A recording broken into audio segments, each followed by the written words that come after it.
말라기 3장 1절에서 4절 말씀을 가지고 여호와께 기쁨이 되게 라는 말씀으로 함께 은혜를 나누겠습니다. 우리가 새겨볼 말씀은요 4절 말씀이에요. 그때 유다와 예루살렘의 헌물이 옛날과 고대와 같이 나 여호와께 기쁨이 되려니와 라는 말씀을 새기면서 여호와께 기쁨이 되게 라는 제목으로 함께 말씀의 인사를 나누겠습니다. 지난주 간절한 기다림으로 이라는 제목으로 우리가 말씀을 나누었습니다. 간절함이 있다면 우리는 무엇이든 할 거다라고, 간절함이 있으면 뭐가 돼도 무언가를 할 거다라고 말씀을 드렸어요. 하지만 우리가 무엇을 간절히 원해야 하는지가 중요하다. 무조건 간절함이 있는 것이 아니라 그 간절함을 얻고자 하는 게 뭐냐라는 것이죠. 간절히 원하는 바가 믿음의 길에 맞아야 하는 거죠. 그래야 우리가 살아가는 세상에서 하나님의 간절한 소원, 공평과 정의가 우리 가운데서 실현될 것입니다. 만약 우리가 거기에 간절함이 있다면 자신의 한계를 뛰어넘는 진정한 예배를 드리게 될 겁니다. 그렇게 우리를 통하여 하나님의 간절함 뜻인 이 땅의 공평과 정의가 나와 그리고 우리 사이에 현실이 될 것이에요. 하나님께서 그렇게 간절히 원하시는 이 땅의 공평과 정의를 우리를 통해서 이루실 것이에요. 만약 우리가 그것을 간절한 마음으로 바라지 않는다면 하나님께서는 다른 사람의 손에 그 일을 맡기십니다. 다른 사람의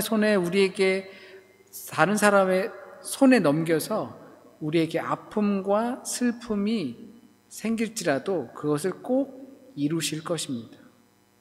그래서 이 대림절 기간에 그런 간절한 기다림으로 하루하루 보낼 때 우리 각자의 한계가, 내가 요만한 마음을 가졌지만 그렇게 간절히 하나님의 공평과 정의를 기대할 때 내가 가진 이 마음이 조금 더 넓은 마음으로 가지게 될 줄 기대합니다.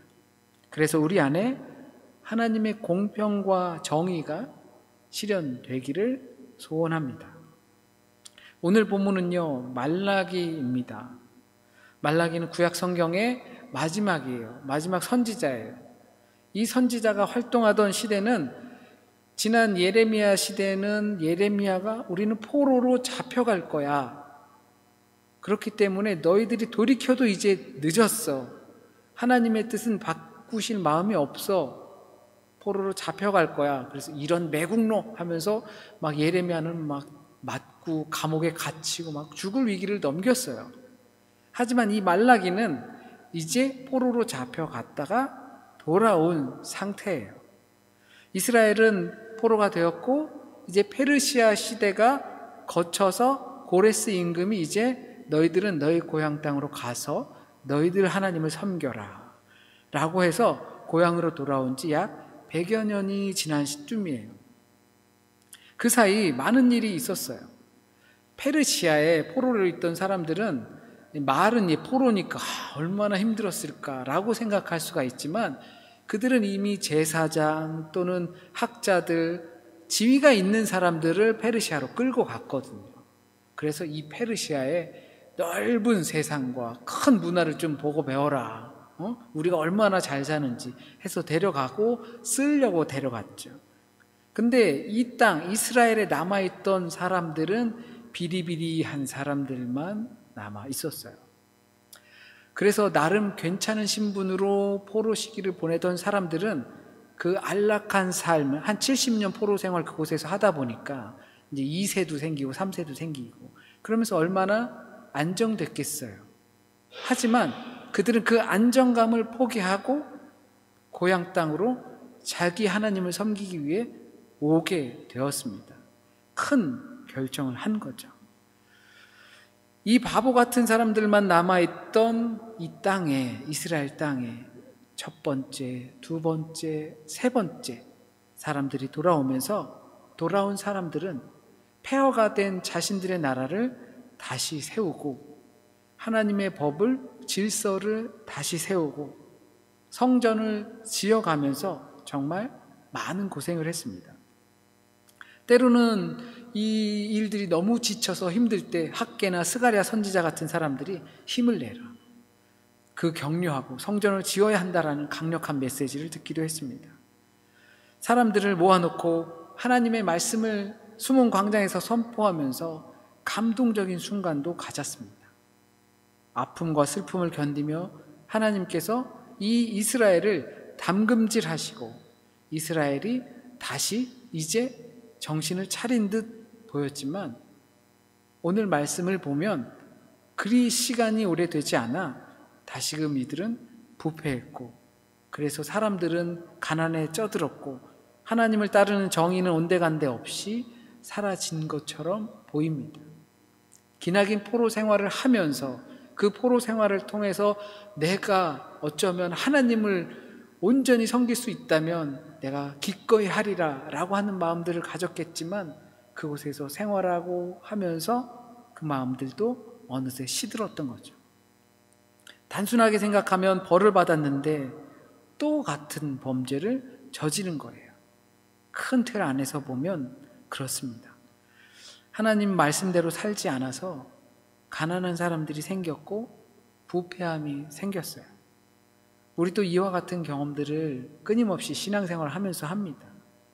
간절히 원하던 것이 이루어졌지만 우리는 과거로 돌아가는 경험들을 하곤 합니다. 한국의 유명한 요리사, 사업가 백종원 씨가 있죠. 그분이 한 유명한 짧은 명대사가 있죠. 다시 돌아갈까 봐 그래. 어떤 사람을 붙잡아 놓고 내가 당신을 그렇게 혹독하게 훈련하거나 이렇게 야단치는 이유는 그 전으로 다시 돌아갈까 봐 그래 라고 하면서 정말 애정을 쏟는 모습들이 있었습니다. 우리는 다시 돌아갈 것 같지 않았지만 다시 돌아가는 경험들을 하곤 합니다.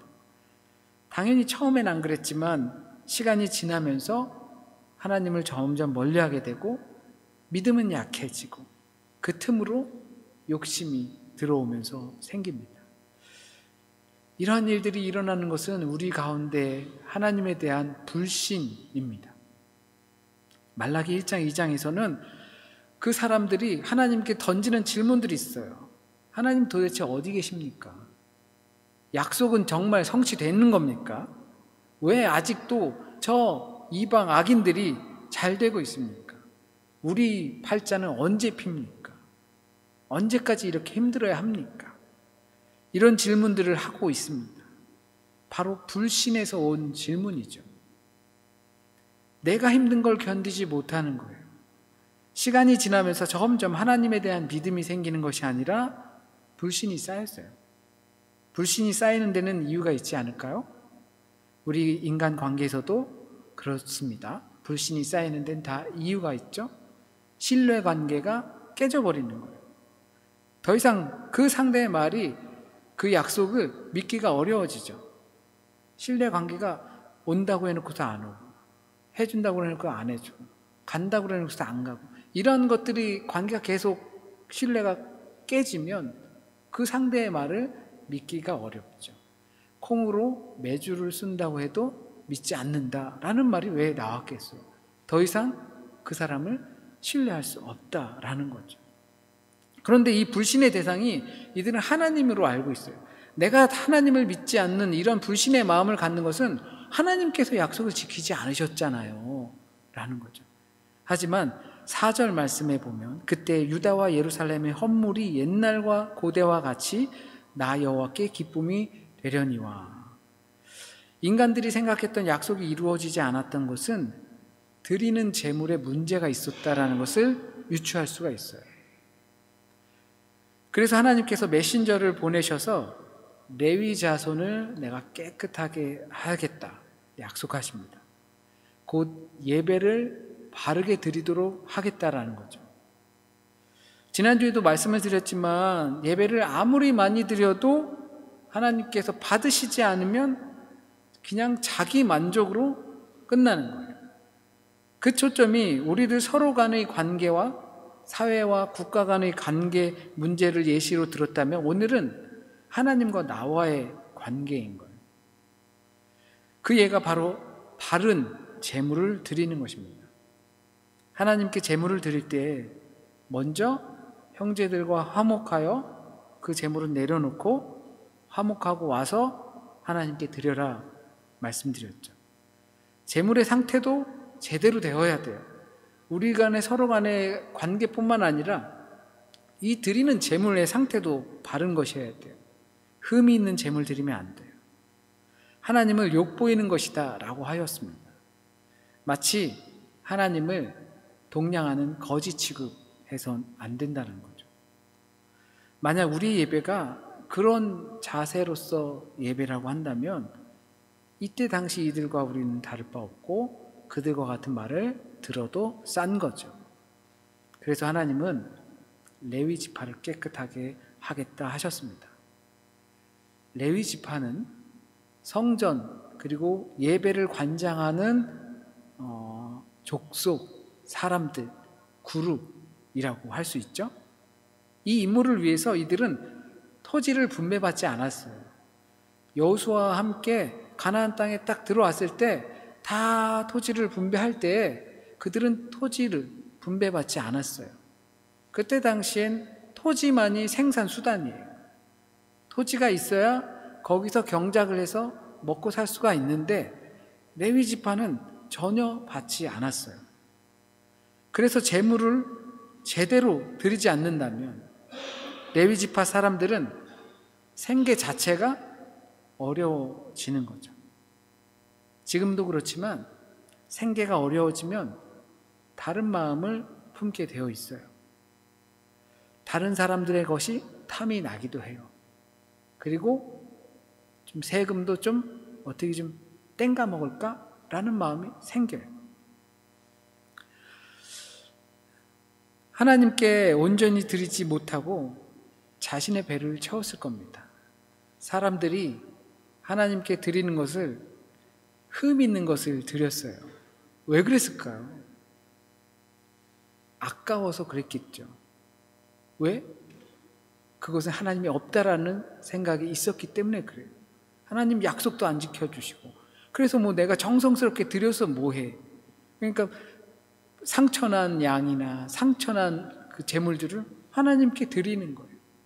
그렇게 드리는 때 레위 자손이 깨끗하고 바르었으면 그렇게 하면 안 됩니다 라고 했어야 하는데 그것을 안 하고서 오케이 받으면서 하나님께 드리지 않고 자신들에게 빼돌리는 거예요. 마치 거짓 제물과 흠이 있는 제물로 하나님 없는 사람들처럼 행동한 겁니다. 바울은 로마서에서 우리 자신을 산 제물로 하나님께 드린다라고 했습니다. 우리 삶 자체가 예배라고 했고 하나님께 드려진 것이라고 했습니다. 그렇다면 우리가 바로 그 레위 자손이라고 볼 수가 있겠죠.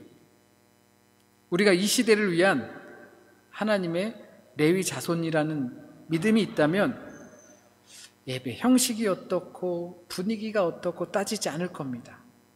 우리 시대의 혼란과 어둠은 내가 하나님께 드려지는 온전한 예배를 방해했기 때문입니다. 하나님보다 더 앞선 것이 있고 하나님의 손길이 닿아야 할 곳이 아닌 내 주머니 속에 손이 먼저 가는 것, 함께 하려고 애쓰기보다 끊어내려고 애쓰는 생각들, 하나님의 생각이 아닌 자기가 옳다고 하는 생각과 자기에게 유익을 가져다 줄 생각으로 견고해지면서 하나님께 드려지는 예배자의 삶을 망쳤고 또 방해했기 때문입니다. 이런 것들을 극복해야 합니다. 그래서 신자들은 믿고 구원 얻었기 때문에 행복하지만 이 땅에서 살아가면서 아플 수 있어요. 왜냐하면 그것들을 내가 감당하기 때문에 그렇습니다. 주님께서도 자신이 십자가를 지셨지 네가 대신 져라 라고 하지 않으셨어요. 내가 질 것도 주님께서 짊어지셨어요. 그리스도인은 레위 자손은 그렇게 정결해지는 겁니다. 내가 아파도 견딜 수 있는 것은 하나님의 사랑에 우린 매인자 되었기 때문입니다. 이것이 연단의 과정이라고 생각합니다. 하나님께서는 우리 레위 자손들, 곧 믿음의 자녀들을 그렇게 사용하길 원하셔요. 우리들마저 네가 짊어져, 네 핑계 저 핑계 다 되면서 사는 것이 아니라 그 아픔의 흔적들을 내가 품는 자녀로 삼으시는 거예요. 그것이 우리를 연단시키는 과정이에요. 내가 아픔으로 하나님께 온전한 예배자로서 서고 함께 할 수 있는 거죠. 우리가 서로를 연단해봤자 얼마나 연단할 수 있겠습니까? 자기 자신을 그렇게 깨끗하게 할 수 있는 사람은 아마 없을 겁니다. 아마 대부분 그렇게 생각하실 거예요. 왜냐하면 내가 나를 찌르는 건 아프고 힘들거든요. 내가 스스로 중이 제 머리 못 깎는 거랑 같아요. 그래서 다른 사람들의 손에 우리를 맡기시는 겁니다. 우리 안에 자정 능력이 부족하기 때문입니다. 수치스럽고 부끄러운 일이지만 어쩔 수가 없습니다. 그나마 우리가 할 수 있는 것이 있다면 쉼 없이 우리의 삶을 말씀으로 비춰보는 겁니다. 그래도 안 되면 강제로 맡겨지는 겁니다. 거기서 정화되는 겁니다. 하나님께서는 부정한 레위 자손을 깨끗하게 하시겠다고 하셨습니다. 그 이유는 하나님의 기쁨을 위해서입니다. 우리를 통해서 하나님께서 기쁘게 받으실 것이 무엇인지 생각해 보시기 바랍니다. 나로 인해서 어디가 깨끗해질지를 생각해 봅시다. 부정한 곳이 있다는 생각이 있습니까? 그런 이유가 내 유익을 망치기 때문입니까? 아니면 하나님을 조롱하기 때문입니까?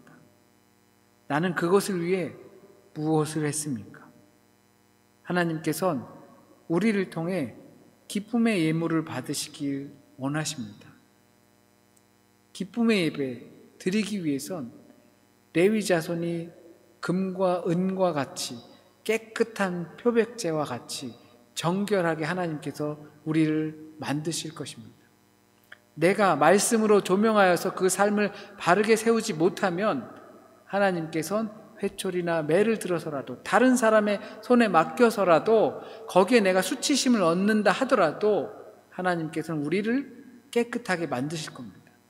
이유는 다른 것은 없습니다. 하나님께서 기쁘게 받으시기 위해서입니다. 하나님께서 이 땅에 이루어지는 하나님의 나라를 온전하게 이루시기 위해서입니다. 그러기 위해서 우리가 그 레위 자손이라는 것을 잊지 않으시길 바랍니다. 내가 아프고 슬프고 힘든 것을 감당하는 것은 나를 통하여서 내게 속한 이 세계가 하나님의 기쁨이 되게 하는 과정임을 믿으시길 바랍니다.